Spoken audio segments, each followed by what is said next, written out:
제가 정치를 29살부터 했잖아요. 저는 35년 정치하면서 제 개인의 이익을 위해서 한 적이 한 번도 없습니다. 맞습니다. 이명박 정부 때 노동개혁할 때 제가 친박이라고 친이계들 다 도망갔어요. 왜? 노동개혁은 민노총하고 한국노총하고 싸워야 되니까. 저 죽으라고 환노위에 간사시켜가 저를 사지로 몰았는데 당당하게 노동개혁을 성공시켜서 국회에서 노동개혁법을 통과시킨 겁니다. 그때 저의 파트너가 누군지 아세요? 추미애입니다. 그래서 추미애가 광주 가서 삼보일배 하면서 빌고 해가지고 지금 살아남아서 저렇게 하는 거예요. 박근혜 대통령 정부에서 공무원들의 연금을 깎는 거 아닙니까? 그런데 그때 공무원 연금 개혁을 하지 않으면은 우리나라는 공무원 연금 자체가 파산납니다. 그때 제가 아꼈던 돈이 얼마인 줄 아세요? 그때 민주노총 제야 최고의 좌파 강성들하고 협상을 4개월 동안 했습니다. 새벽 2시, 3시까지 밤잠 안 자면서 그들과 대화했고 그들과 대한민국 최초의 사회적 대타협을 이뤄서 공무원 연금 개혁을 했습니다. 그때 아낀 돈이 그때 절약한 돈이 340조입니다. 그것을 문재인 정권 돌아서 정년 연장 2년 좌파들이 민노총, 한국노총 노조 출신들이 박근혜 대통령 정부에 압박 넣어가지고 정년 인정 2년 통과시켰어요. 그래서 대통령께서 도저히 안 되니까 성과급 제도를 해야지 청년 일자리가 반토막 나지 않는다.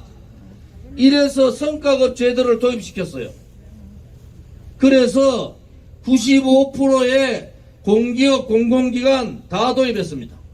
이제 민간기업 1000명 이상, 500명 이상, 300명 이상 이렇게 단위별로 가게 돼 있었어요. 좌파들이 청년 일자리 반토막 나는 정년 2년 연장을 통해서 청년 일자리가 반토막 났어요. 그랬더니 이 문재인 정권이 들고 나온 게 뭔지 아십니까? 공무원 17만 8천 명 늘린 겁니다. 그 공무원 17만 8천 명이 대한민국의 공무원이 일본보다 1.5배가 많고 독일보다 2배가 많은데도 청년 눈속이고 청년의 성장이 아니라 눈가림으로 청년들이 공무원 시험 안으로 다 몰아버렸어요. 그러면서 17만 8천 명의 좋은 지리가 깎았던 340조 그대로 다 까먹었습니다. 공무원 17만 8천 명 모집하면요 공무원 30명 근무한다 그랬을 때 330조 나갑니다. 이것은 나라가 아니에요. 저 좋은지는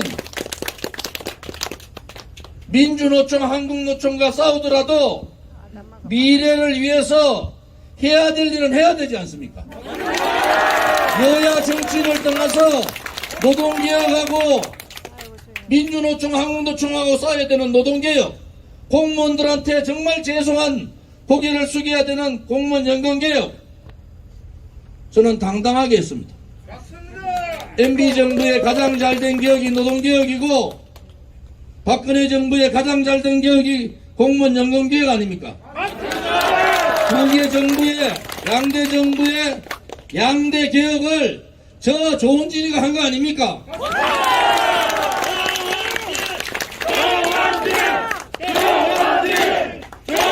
그 기본은 뭡니까 여러분? 그 기본은 국민만 바라보고 가면 되는 거잖아요.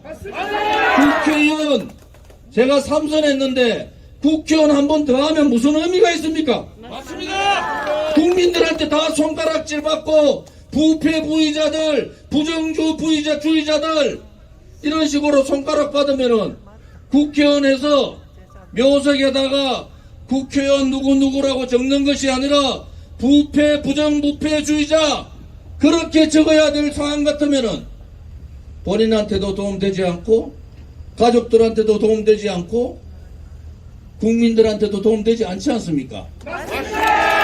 공복이 최소한도로 국회의원을 하려면은 깨끗해야 될 거 아니에요. 깨끗해야지. 그리고 국회의원이 당선되면은 떨어질 한이 있더라도 올바르게 정의롭게 가야 되는 거 아닙니까? 지금의 대통령 후보들 나온 사람들 보니까 어떻게 대통령 후보들이 나쁜 놈 순서대로 뽑는 것 같아요. 나쁜 놈 순서대로. 왜 그렇게 했습니까? 국민에 대한 우리 서민에 대한 고뇌하는 그러한 마음이 없다는 거예요.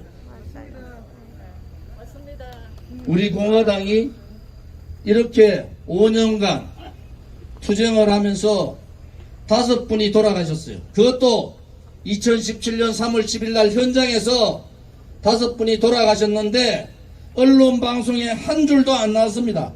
맞습니다. 그것을 제가 2년 지난 후에 2019년 감사에서 소방청에서 양심선언을 해버렸잖아요. 맞습니다. 5사람이 죽은 게 4사람이 죽은 게 맞습니다. 그래서 저는 대한애국당을 창당하고 우리 공화당까지 온 거예요. 언론방송이 저항하지 않은 국민이 태극기만 들었던 국민이 백주 대낮에 5사람이 죽었는데 한 줄 서지 않는 대한민국의 언론 거기에 대해서 한마디 얘기하지 않는 지식인 거기에 대해서 두려워하지 않고 국민을 속인 정치인 이 뿌리를 뽑지 않으면은 대한민국은 진실의 나라도 아니고 정의의 나라도 아니고 대한민국다운 대한민국도 아닌 겁니다, 여러분. 우리 공화당이 그렇게 처절하게 투쟁했던 것도 그러한 부분입니다.